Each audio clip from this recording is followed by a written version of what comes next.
Ifriqiya Sport, la planète e-sport avec Ifriqiya Sport.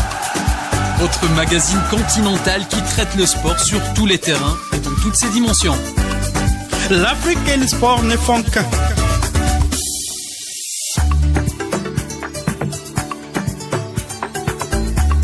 Salutations l'Afrique, Salama, Nagadef, Ngaraman, Ayo, Boto à tous les auditeurs de Ifriqiya FM.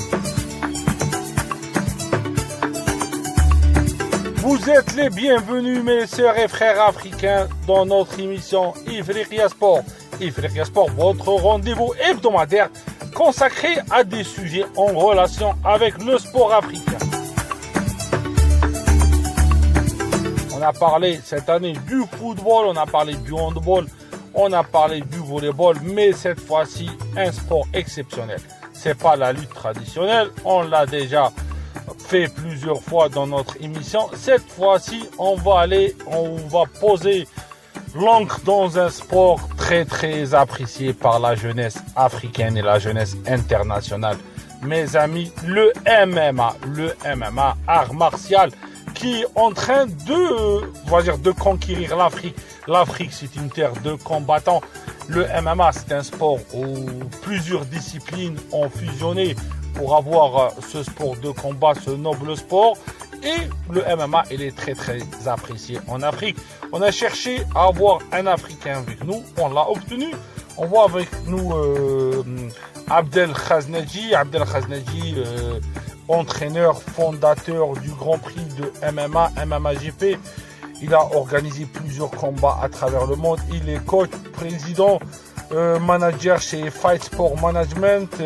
Il est aussi coproducteur de l'émission MMA Extra Rang diffusée sur la chaîne Sport. Abdel Khaznadji, il est avec nous. Abdel, bonjour, question habituelle. Présente-toi aux auditeurs de Ifriqiya FM. Alors bonjour à Ifriqiya FM et bonjour à tous les auditeurs d'Ifriqiya FM. Je me présente, Abdel Khaznadji. Je suis le fondateur du MMA GP, une organisation française de MMA. Nous avons la particularité d'avoir été les premiers à organiser légalement sur le sol français. Il faut savoir que le MMA a été légalisé en France en janvier 2020 et que nous avons organisé le premier événement en France en octobre 2020 à Vitry-sur-Seine, d'ailleurs en banlieue parisienne. Le MMA GP continue sa progression depuis. Nous sommes à notre 13e édition et pour vous donner quelques références, nous avons fait combattre des grands champions comme Jérôme Le Banner. Les amateurs de kickboxing doivent savoir qui c'est. Donc je suis fier que Jérôme Le Banner ait raccroché les gants dans la cage. Donc il a arrêté sa carrière après deux combats au MMA GP. Et nous sommes aussi à l'initiative, nous avons révélé en MMA Cédric Doumbé en France. Donc il a fait ses premiers combats pro en France dans notre organisation. Abdel, comment t'es devenu coach sportif de MMA? Alors je vais vous faire une révélation être coach sportif, je n'ai jamais, c'était pas par ambition. Faut savoir que je suis devenu coach sportif malgré moi. À la base, en France, il n'y avait pas d'ambition à mon époque. Il faut savoir que j'ai 44 ans aujourd'hui et que j'ai commencé, moi, la boxe, j'avais 12 ans. Donc j'ai commencé par la boxe française, et puis ensuite, tout doucement. Alors je me suis bien débrouillé. J'étais jeune champion en France pendant les années 90, dès l'âge de 12-13 ans. Et puis, j'ai jamais décroché. Tout doucement, j'ai essayé d'autres sports, le kickboxing, le muay thai. Et puis, on est arrivé au MMA. Donc voilà, puis j'ai commencé par fréquenter des clubs parisiens où il y avait énormément de compétiteurs, donc de combattants pro, sachant que moi, étant jeune papa aussi, la compétition c'était pas, même si j'en ai fait un peu, la compétition c'était très compliqué parce qu'il fallait travailler en parallèle, mais voilà, j'ai combattu en pancrace, c'était la version édulcorée du MMA, c'était la seule version de MMA qui existait en France, donc c'est une forme de MMA, vous avez le droit de frapper debout, donc vous avez le droit pied, poing, genou. Par contre au sol, vous n'avez pas les frappes au sol, vous avez que les techniques de soumission. Par contre, j'ai eu l'occasion et la chance de tourner avec de très grands champions qui allaient combattre à l'époque au Pride. Donc le Pride était une organisation, pour les plus anciens, était une organisation au Japon qui cartonnait. Donc combattre au Pride, c'était comme combattre à l'UFC aujourd'hui. Et c'est vrai que j'ai eu la chance de pouvoir côtoyer des gens qui allaient dans toutes ces organisations. Et donc par la suite, j'ai commencé à aider des gens à se préparer et puis tout doucement de fil en aiguille, on m'a dit écoute, tu peux passer ton brevet sportif. Donc j'ai passé mon brevet sportif et puis après j'ai donné des cours dans une salle et puis finalement j'ai monté ma propre salle donc je suis coach depuis 2010 mais j'ai monté ma propre salle en 2015. Donc voilà, et je suis devenu officiellement coach comme ça. Aussi, si tu peux nous parler un peu du MMA, est-ce que tu peux donner cet aspect-là ou un peu d'histoire de ce sport-là pour nos chers auditeurs? Alors historiquement parlant, il faut savoir que le MMA est né dans des pays lointains, hein, pas chez nous, au Brésil, au Japon. Vous savez, ces pays très très arts martiaux où l'opposition des styles, parce que tout le monde connaît l'UFC, mais il faut savoir que ça arrivait bien avant l'UFC. Alors il y a eu cette version UFC assez trash pendant les années 90 où ils n'avaient même pas de gants, les règles n'étaient pas fixées. Hein. Si des gens revoient les premiers UFC, vous verrez que c'était plutôt violent et puis sans règles. Hein. Là on était sur du free fight, ce qu'on appelait le free fight, qui est devenu le MMA. Mais il faut savoir que ça avait commencé bien avant, avec le Valtudo par exemple au Brésil, où voilà, le but c'était vraiment de confronter les styles. Vous savez, c'était cette époque où on disait le karaté est plus fort que la boxe, ou la boxe, voilà, le MMA est né de ça en fait. Ça a commencé par le free fight, où le but c'était de savoir quel sport était le plus efficace, et puis tout doucement ça s'est structuré. On a commencé à y mettre des règles, les mitaines sont nées, vous savez, les fameux gants qu'on utilise, les mauvaises techniques ont été retirées, vous savez, faut savoir qu'à l'époque en free fight vous aviez le droit au coup de tête, vous aviez le droit au stomp. Les stomps, c'est les pénaltys, c'est les coups de pied au visage quand quelqu'un est au sol. Alors, il faut savoir qu'il y a encore des organisations comme le M1, comme le ONE FC, qui les pratiquent encore. Mais voilà, on a retiré quelques techniques dangereuses quand même, les coups derrière la tête et des choses comme ça. Et ça s'est structuré tout doucement jusqu'à devenir le MMA, donc Mixed Martial Arts, donc les arts martiaux mixtes en français, et donc le mélange de toutes ces techniques. Donc avant, vous aviez des combattants de karaté, vous aviez des combattants boxe thaï qui s'opposaient, et aujourd'hui vous avez des combattants de MMA. Donc les combattants aujourd'hui sont complets. Ils savent tout faire, ils savent se défendre au sol, ils savent boxer, ils savent mettre des coups de coude. Donc voilà, on a réussi tout doucement en quelques années à structurer les choses pour arriver au MMA. Et l'Afrique dans tout ça, tu sais que nous on est des panafricains, le MMA il est comment en Afrique? Est-ce qu'il se développe, se développe pas, Abdel? Alors je suis bien en contact et en relation avec certains combattants africains, que ce soit Côte d'Ivoire, Sénégal, Mali, quelques Algériens aussi, quelques Marocains. Le seul problème c'est qu'on est un peu confronté à des... Premier problème c'est les visas. Je vous cache pas que c'est un peu plus lourd quand vous voulez faire venir un combattant du Brésil. Écoutez, sur simple invitation, donc on lui envoie un courrier et il peut venir directement. Et d'ailleurs, ça se passe comme ça dans quasiment tous les pays, sauf pour l'Afrique, où, écoutez, si vous voulez mettre un combattant dans 6 mois, faut commencer les démarches maintenant. Et c'est vrai que c'est un petit peu compliqué. Dans un deuxième temps, on a aussi le code du sport. Beaucoup de combattants africains souhaiteraient faire leur premier combat de MMA. Le problème, c'est qu'en France, pour combattre en pro, on vous demande un minimum d'expérience. Le code du sport est assez lourd en France. Vous savez, si le MMA n'était pas légal, c'est parce qu'on avait un peu cette réputation de sport violent. Donc voilà, ça a été cadré, mais plus que prévu, je pense, pour moi. Enfin, ça c'est mon avis. Et plus qu'il faudrait. Et donc aujourd'hui, on est encore sur un code du sport qui va s'alléger, je pense, avec le temps, mais qui reste encore très rigide. Donc voilà. Mais moi, voilà, j'ai à cœur quand même de faire combattre des combattants africains sur notre organisation. Mais je pense aussi que le développement du sport de combat en Afrique a une place énorme et je pense aussi que rien n'est encore vraiment fait. Après, bien sûr, on a des champions comme Saïd Malem, un combattant algérien qui a pris la ceinture du MMA GP à Genève en septembre dernier. Et puis aujourd'hui, j'ambitionne toujours. Enfin, j'espère pouvoir faire combattre des combattants africains dans notre organisation très prochainement. Aussi, on aimerait bien savoir, est-ce que l'athlète africain a sa place dans le circuit MMA? On sait que nous, les Africains, on a des grands sportifs, mais on aimerait bien savoir, est-ce que l'athlète africain, Abdel, il a son circuit dans le monde du MMA? Alors, il faut savoir que les athlètes africains ont largement leur place sur le circuit MMA, au même titre qu'ils ont eu largement leur place dans le foot et qu'ils l'ont encore, d'accord? Le problème qu'on rencontre avec les athlètes africains, ça va être des problèmes liés à vous savez, au visa, à la possibilité de sortir du territoire, au temps de traitement des dossiers. Comme je l'ai dit auparavant, faire venir des combattants de d'autres pays, de Norvège, du Brésil, de n'importe où, c'est assez simple. Par contre, pour les Africains, et peu importe d'où ils sont, ça reste plutôt compliqué. Donc c'est le point sombre un petit peu concernant les athlètes africains. Après, ils n'ont rien à envier aux autres combattants, parce qu'aujourd'hui, le peu d'athlètes africains que vous voyez sur le circuit font preuve d'une détermination, ils ont un bagage technique. Alors bien sûr, il y a des légers manquements, on se rend compte que les Africains sont des strikers, et que donc des strikers, des cogneurs, et qu'ils ont une basse boxe. Bien sûr, on a quand même ce décalage avec certains Sénégalais, vous savez, grâce à la lutte sénégalaise, qui ont un bagage en sport de préhension. Mais aujourd'hui, voilà, la plus grosse difficulté que les Africains peuvent rencontrer, c'est la réticence des organisations françaises à faire venir des combattants africains. Pourquoi ? À cause de la lourdeur à cause de la lourdeur administrative. Parce qu'il faut savoir aussi qu'on est tenu en France par le code du sport. Donc c'est pas là uniquement le fait que c'est compliqué, que ça prend du temps de les faire venir, c'est qu'en plus il faut qu'ils rentrent dans des critères bien précis en matière de nombre de combats et d'expérience pour pouvoir être matchés en France. Parce qu'en France, vous avez un code du sport qui est très très très sévère et très compliqué. Justement parce que ça a été illégal pendant des années. En France, les médias expliquaient qu'on était des voyous, des violents, et puis finalement, aujourd'hui, c'est légal, mais on est encore au stade de la démocratisation. Donc, si vous voulez, les problèmes cumulés par le circuit, les règles françaises, donc cumulées aux difficultés qu'on peut rencontrer à obtenir des autorisations de sortie de territoire dans les pays d'Afrique, font que les Africains passent un petit peu après les autres pays.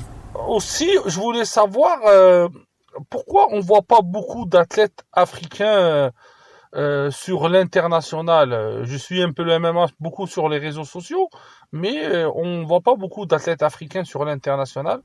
Alors sans m'en rendre compte, j'ai un petit peu répondu à la question précédente, mais voilà pourquoi on ne voit pas beaucoup d'Africains contrairement aux combattants de l'Europe de l'Est. C'est tout simplement parce qu'on est en Europe justement, et que la circulation des combattants européens est beaucoup plus fluide, et c'est la vraie raison, quoi. Aujourd'hui, c'est la vraie raison. Pour vous dire, les seules difficultés que nous avons aujourd'hui, même les Russes arrivaient assez facilement en France, et depuis qu'il y a le conflit entre la Russie et l'Ukraine, les Russes, j'ai fait combattre une Russe il y a quelques mois. Il faut savoir on ne pouvait pas lui prendre ses billets. On ne pouvait pas lui prendre ses billets d'avion, par exemple. On ne pouvait pas demander d'autorisation, donc elle s'est engagée à ses dépens de venir jusqu'en Europe, et puis nous avons ensuite, donc d'elle-même elle pouvait quitter la Russie, mais nous ne pouvions pas actionner le moindre levier pour la faire venir. Donc d'elle-même elle s'est débrouillée pour sortir de Russie, et une fois arrivée chez nous, nous l'avons indemnisée, on a payé ses frais de déplacement, mais ça veut dire quand même qu'elle avait besoin d'avoir les moyens de se déplacer. Donc voilà, aujourd'hui vous avez quelques combattants africains qui viennent en France, notamment pendant leur période donc je vous le dis parce que je l'ai vécu, donc des combats, des athlètes africains qui sont là pour 2 ou 3 mois, vous savez, qui ont un visa touristique. Alors je sais plus là je vous dis peut-être une bêtise, mais j'ai pas le délai réel d'un visa touristique, mais voilà, ils viennent en tant que touristes, et puis si en plus ils peuvent boxer sur une carte, ils le font, et donc c'est un petit peu à leurs frais qu'ils sont venus, alors que logiquement le promoteur paye le voyage. Je veux dire, c'est dommage pour un Ivoirien, un Algérien, donc on paye son départ, il arrive ici, il n'a rien à sortir de sa poche, il est logé, il est nourri, et puis ensuite il repart à nos frais. Donc voilà. Voilà, j'ai répondu un petit peu avant, c'est que c'est beaucoup plus fluide en Europe par rapport à l'Afrique. Pour vous rappeler, nos chers auditeurs, Abdel, il est entraîneur, il est organisateur, on va dire, de combats, de galas, de MMA, et continue à suivre notre émission spéciale, cet art martial en Afrique. Selon toi, est-ce que une ligue africaine de MMA, est-ce que elle est possible? Alors non seulement il est possible de voir émerger une ligue africaine, mais je dirais il se doit qu'une ligue africaine soit créée, tout simplement pour éviter de retomber dans les travers du passé, c'est-à-dire de déshabiller l'Afrique pour habiller d'autres pays. Aujourd'hui, il y a un potentiel assez fou en matière de combattants. Je fais à chaque fois le parallèle avec le foot. Je veux dire, il suffit de voir ce que les joueurs africains, et peu importe le pays, font sur les circuits européens, c'est assez fou. Je veux dire, les Africains font partie des meilleurs joueurs de foot. Et honnêtement, je pense qu'on a encore même mieux à faire en sport de combat, parce que la culture du combat en Afrique est largement existante. Donc moi, je dis aujourd'hui, il faut se battre même pour qu'une ligue africaine naisse, et peu importe que ce soit une ligue Afrique Nord ou Afrique du Sud, le truc, faut que ça naisse pour éviter de laisser une fois de plus s'échapper les meilleurs combattants, les meilleurs athlètes, les meilleurs coachs vers d'autres pays, et puis qui reviennent après quelques années pour donner un coup de main dans leur pays d'origine. Moi je trouve que ça reste frustrant et que les erreurs ont déjà été faites, et que je pense qu'aujourd'hui l'Afrique peut parler d'elle-même, au moins sur le sport de combat. C'est une chose évidente. Et moi je souhaite d'ailleurs, si je peux, participer à ça. Et les choses doivent se faire en commençant par le commencement, c'est-à-dire ne pas forcément parler tout de suite de mettre une ligue pro. Moi je pense qu'il faut passer par la formation de coach, par la formation des combattants. Donc le ministère des sports des pays, je vais parler par exemple pour l'Algérie dont j'ai des origines, le ministère des Sports pourrait essayer de cadrer dès à présent les petits clubs, demander, vous savez, des affiliations. Je sais pas comment ça fonctionne, donc là je me permets de dire des choses, peut-être que les choses sont déjà en place, mais je pense que déjà créer la toile qui va relier un petit peu les clubs à la fédération, qui va valider des coachs, c'est-à-dire que tout le monde ne puisse pas devenir coach, qu'il y ait des étapes. Je pense qu'il faut structurer la chose et que les choses sont largement faisables. Il faut juste commencer par le commencement. Aussi, on aimerait bien savoir quelle est la relation que tu as, toi, avec l'Afrique. C'est une question un peu personnelle. Alors, les relations qu'on a avec l'Afrique sont vraiment à chaque fois personnelles. Si vous voulez, c'est quelques combattants qui individuellement vous envoient des messages, ou des gens qui voudraient, enfin des jeunes qui voudraient être coach, ou bien même manager. Parce qu'il faut savoir que le MMA, c'est pas juste le MMA, ça englobe quand même beaucoup de choses et ça génère une économie. Et puis il y a des choses derrière, il y a des métiers qui émergent, et voilà, c'est tout un écosystème qui existe une fois que vous lancez le MMA, parce que si vous avez du MMA, vous avez besoin de combattants certes, mais vous avez aussi besoin de salles, donc de structures, donc de coachs, vous avez besoin de managers, donc de producteurs, de fournisseurs d'images, vous avez des créateurs de contenu. Donc vous voyez, il y a tout un écosystème qui s'est créé et qui suit. À partir du moment où vous lancez la chose dans le pays, vous verrez que tout l'écosystème, vous avez des personnes qui vont aimer, des journalistes qui vont se dire tiens, le MMA ça m'intéresse bien, allez hop, je vais me lancer, je vais me spécialiser dans le MMA. Vous avez des coachs, aujourd'hui un coach pied-point, regardez-moi ma spécialité c'est le pied-point, ça ne va pas empêcher de finir dans le MMA. Donc après vous avez aussi cette possibilité de conversion de certaines personnes qui ont déjà un premier métier lié au sport et qui pourraient très bien et avec facilité bifurquer vers le monde du MMA. Donc nous aujourd'hui on a très peu de relations avec des gens qui voudraient, avec des groupes, vous voyez, des gens qui ont travaillé ensemble pour pouvoir porter un projet. Aujourd'hui c'est pas encore d'actualité, en tout cas moi j'en ai pas connaissance. Beaucoup de prises de contact avec des Africains qui souhaiteraient venir combattre chez nous, mais moi je pense que c'est en Afrique, c'est chez vous que les choses doivent se faire. Et il y a l'espace, il y a les moyens, il y a tout ce qu'il faut pour. Il faut juste qu'on passe ce cap, et moi je serais ravi de pouvoir y participer. Et ta relation avec ton pays, l'Algérie, elle est comment ? Alors moi, vous savez, j'ai ce lien avec l'Algérie qui est... moi, mon père était un ancien combattant algérien. Mes parents sont arrivés en France en 62, d'accord. Ils quittaient la région de Sétif. Donc ma mère, mon père, ils ont vécu l'Algérie l'Algérie. Ils ont vécu la guerre d'Algérie. Ils sont arrivés après la guerre d'Algérie, puis ont travaillé plus de 40 ans en France là. Donc je suis lié. Vous savez, il y a ce lien du sang qui se fait avec l'Algérie via mes parents, via mes ancêtres.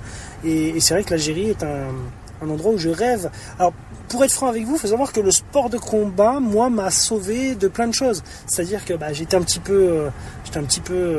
adolescent un petit peu agité, un petit peu de bagarre, un petit peu de bêtises à droite à gauche. Il faut savoir que le sport de combat canalise beaucoup de choses. Et puis si en plus vous avez l'opportunité d'en vivre, mais c'est quelque chose d'énorme. Donc dans ma tête, je me dis que dans un pays comme l'Algérie, c'est encore un plus. Je veux dire que des gens puissent vivre du sport de combat en Algérie, mais moi je serais très fier d'amener ça en Algérie. Alors aujourd'hui, on cherche encore comment on pourrait. J'ai été approché par plein de monde, mais vous savez, dans ce monde, vous avez, on voit le MMA en business. Il y a que le business, mais non, il y a un côté, il y a un côté social qu'il faut prendre en compte aussi, et les jeunes aujourd'hui ont besoin de ce genre de sport. Alors là, on dit MMA, mais vous savez, ça peut être la boxe thaï, le kickboxing, vous savez, aujourd'hui, il y a le grappling, il y a plein de sports la boxe anglaise, il y a plein de sports, c'est pas propre au MMA, mais le sport doit être pris en compte par les pays africains dans le développement et l'éducation de leurs jeunes. Voilà, moi je pense que c'est un truc qui est primordial et on est vraiment en retard là-dessus. Il faut leur mettre à disposition des choses pour pouvoir les outils nécessaires pour pouvoir se développer en tant qu'humain déjà, donc tout jeune, c'est-à-dire comme moi je l'ai fait, rentrer dans un club à 10-11 ans, être pris en charge, apprendre des codes. Faut savoir que les codes des sports de combat, c'est les codes de la vie, le respect de l'autre, le fair play, tout ça, vous voyez, c'est des choses qu'il faut que les jeunes aient très vite c'est des principes que les jeunes doivent très vite intégrer pour pouvoir ensuite arriver sereinement sur des circuits amateurs dans un premier temps et puis ensuite intégrer un circuit pro. Si vous regardez, je refais le parallèle au foot, mais c'est exactement ça. Aujourd'hui, regardez en France, c'est quoi? Centre de formation. Aujourd'hui, vous avez des Mbappé, ou des Benzema, ou des Ben Arfa, ou qui ont commencé tout jeunes. Ils sont pas arrivés dans le foot à 18 ans, allez, je vais être pro. Et pourtant, si vous regardez bien, c'est un peu ce qui se passe avec les sports de combat. Donc ça y est, on est dans une nouvelle ère et moi je pense qu'il faut franchir le pas. Et il y a des acteurs, alors moi et plein d'autres, qui sont prêts à donner le coup de main à nos pays d'origine pour avancer un peu plus vite. Abdel, on sait que tous les panafricains, tous les Africains passés dans notre émission, ils sont prêts à aider. Est-ce que tu es prêt à aider l'Afrique? Alors comme je l'ai déjà dit dans plusieurs interviews, moi si j'ai l'opportunité via le gouvernement, ministère, ou à apporter ma pierre à l'édifice concernant l'Algérie, c'est-à-dire aider à structurer un petit peu la partie sportive. Alors bien sûr je parle de sport de combat et notamment le MMA puisque il y a quand même une économie qui est en train de naître avec tout ça. Moi j'en serais ravi. C'est vraiment quelque chose que je serais ravi de prendre. Ce serait une mission que j'accepterais avec grand plaisir. Parle-nous du lien social. Quel lien social existe? Est-ce qu'il y a ce lien-là social? Voilà, et juste pour précision quand même, je l'ai pas dit, j'en ai pas parlé juste avant, mais il faut savoir que voilà, le sport, je l'utilise depuis plus de 10 ans, 15 ans maintenant, en lien social. C'est-à-dire qu'aujourd'hui, j'ai fait une dizaine d'années d'intervention à la maison d'arrêt de Fleury, la plus grande prison d'Europe, justement en traitant le lien social par le sport et donc en permettant à des jeunes en prison, des jeunes aménageables bien sûr, en première peine, de leur faire découvrir d'autres choses. Et il faut savoir que les résultats sont là. Donc au lieu de laisser un jeune faire sa peine de 6 mois pour un vol, pour une connerie, aller directement lui faire prendre conscience que ce qu'il fait c'est pas terrible et qu'il y a d'autres choses à faire et de lui montrer d'autres horizons, croyez-moi, ça porte ses fruits. Aujourd'hui, on emprisonne des jeunes pour des premiers délits. Le jeune, il a fait sa peine, il ressort et il retourne à ses moutons, comme on dit. C'est-à-dire qu'il retourne dans son quartier et puis il retourne où il a fait ses premières bêtises et puis il peut replonger. Puis après, ça devient un récidiviste. Et là, on rentre dans un engrenage qui s'arrête pas. Après, vous grossissez, mais du mauvais côté, quoi. Vous commencez à attraper de l'expérience, mais dans l'école du crime et de la voyoucratie. Et donc, ça fait moi une dizaine d'années que je me sers du sport pour le développement humain. Et on aimerait bien aussi que tu nous donnes un message pour l'Afrique. Alors un petit message de soutien à mes frères africains, donc continuez, persévérez, il n'y a rien à envier aux autres, je vous le garantis, il n'y a rien à envier aux autres. On est à l'heure de la mondialisation, l'Eldorado européen, l'Eldorado n'existe pas. On parle de sport de combat, c'est-à-dire que la seule chose qui fera la différence, c'est vos performances. Et vous n'êtes pas moins bien lotis que les autres, bien au contraire. Vous avez ce que d'autres n'ont pas, c'est l'envie et l'ambition. Donc moi je vous conseille de rester accroché à vos rêves, de persévérer pour aller les toucher des doigts et de croire en vous tout simplement. Merci Adel pour ce moment sympathique avec toi. Nous à Africa FM, on laisse tout le temps l'invité parler, on laisse tout le temps l'invité conclure l'émission. Un dernier mot pour toi? Je vous remercie infiniment, Africa FM, de m'avoir l'opportunité de m'exprimer sur vos ondes. Je remercie tous les auditeurs de m'avoir écouté. Et bien sûr, je souhaite une réussite totale à l'Algérie et à toute l'Afrique.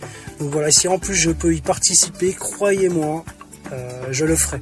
Donc voilà, grande force à vous tous et j'espère que les choses avanceront très vite et qu'on pourra parler, arrêter de parler au conditionnel de tout ça, mais plutôt au présent. Donc voilà. Merci à Adel Khaznadji, mes amis, grand champion de MMA aussi. Il est organisateur, il est entraîneur.